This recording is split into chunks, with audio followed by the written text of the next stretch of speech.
नमस्ते दोस्तों, मेरा नाम है पूजा और स्वागत है आपका हमारे चैनल पर। आगे बढ़ने से पहले अगर आपने अभी तक हमारे चैनल को सब्सक्राइब नहीं किया है तो नीचे दिए गए लाल बटन को दबाकर सब्सक्राइब कर लें और बेल आइकन को ऑल पर सेट कर दें ताकि आपको हमारी हर नई वीडियो की नोटिफिकेशन मिलती रहे। आज मैं आपके लिए एक ऐसी कहानी लेकर आई हूँ जो हमें ये सिखाती है कि हमारे आसपास का माहौल और हमारी संगति हमारे भविष्य को कैसे तय करती है। तो चलिए बिना देर किए शुरू करते हैं आज की कहानी, संगति का फल।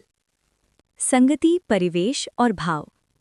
एक राजा था जो अपनी प्रजा का भरपूर ख्याल रखता था, लेकिन अचानक राज्य में चोरी की शिकायतें बहुत बढ़ने लगीं। काफी कोशिशों के बावजूद भी चोर पकड़ा नहीं जा सका। हार कर राजा ने ढिंढोरा पिटवा दिया कि जो भी चोरी करते पकड़ा जाएगा उसे मृत्युदंड दिया जाएगा। राज्य के हर कोने में सैनिक तैनात कर दिए गए।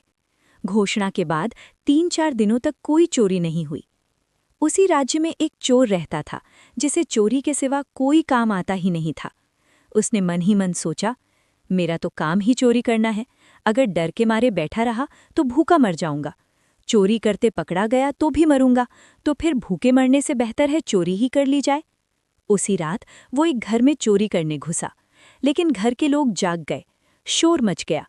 चोर भागा और पहरे पर तैनात सैनिक उसके पीछे दौड़ पड़े। जान बचाने के लिए चोर नगर के बाहर की ओर भागा। पीछे मुड़कर देखा तो कई सैनिक उसका पीछा कर रहे थे। अब समझ गया था, भागकर बचना नामुमकिन है, कोई युक्ति सोचनी होगी। भागते भागते वो नगर के बाहर एक तालाब के किनारे पहुंचा। उसने अपने सारे कपड़े उतारे और तालाब में फेंक दिए। अंधेरे का फायदा उठाकर वो पास ही एक बरगद के पेड़ के नीचे जा बैठा।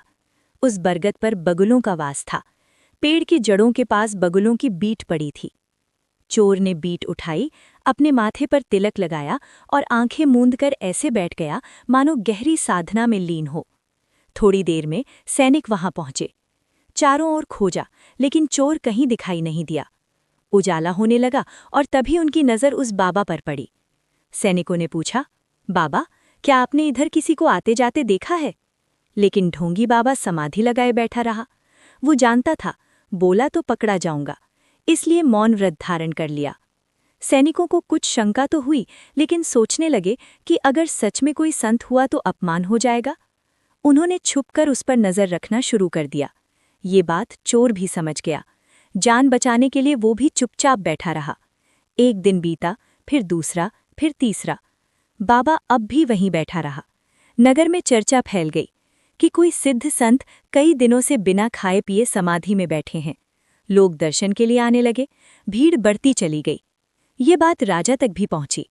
राजा स्वयं दर्शन करने पहुंचे। राजा ने हाथ जोड़कर कहा, महाराज, कृपा कर नगर पधारिए और हमें सेवा का अवसर दीजिए। चोर ने सोचा, बचने का यही मौका है। वो राजकीय अतिथि बनने को तैयार हो गया। जय जयकार के साथ उसे नगर ले जाया गया। सेवा, सम्मान और श्रद्धा का अंबार लग गया। लोगों का प्रेम और सच्ची श्रद्धा देखकर उस ढोंगी का हृदय बदलने लगा। उसने सोचा, जब नकली साधु बनकर इतना मान सम्मान मिल रहा है तो अगर सच में संत बन गया तो कितना मिलेगा। यहीं से उसका जीवन बदल गया।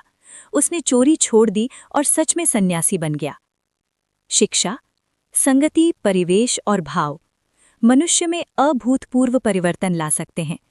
रत्नाकर डाकू को सही गुरु मिले तो वही आदि कवि वाल्मीकि बने। असंत भी संत बन सकता है अगर उसे सही राह दिखाने वाला मिल जाए। इसलिए अपनी संगति को शुद्ध रखिए, विकारों का पलायन स्वतः शुरू हो जाएगा।